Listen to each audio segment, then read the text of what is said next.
ఎవ్వరూ మిగలేదు పున్నమి. అందరూ బస్సు ప్రమాదంలో చనిపోయారు పున్నమి. అమ్మ, నాన్న, రాజమాత అందరూ అందరూ చనిపోయారు పున్నమి.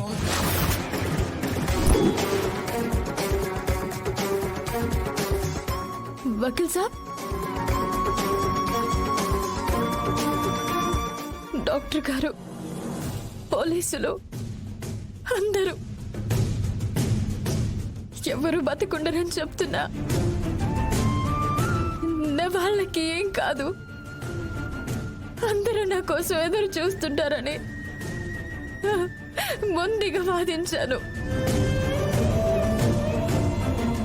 మీరు నా కోసం వస్తారు, నన్ను అందరి దగ్గరికి తీసుకెళ్తారని ఎంతో ఆశగా ఎదురు చూశాను.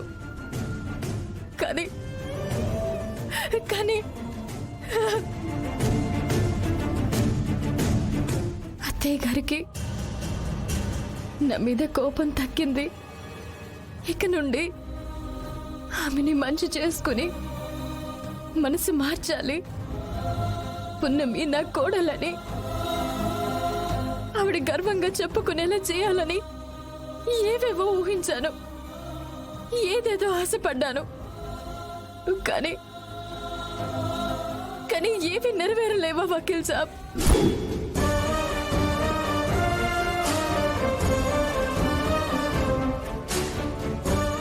మనకు అదృష్టం లేదు పున్నమి.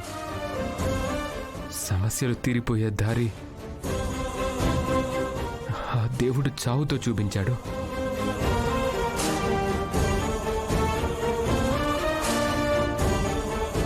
ఇన్ని రోజులు ఈ హాస్పిటల్లో ఉండటం వల్ల నీకు నిజం తెలియక బతుకుతున్నా. కానీ ఈ చేతులతో వాళ్ళ చితికి నిప్పు పెట్టాను.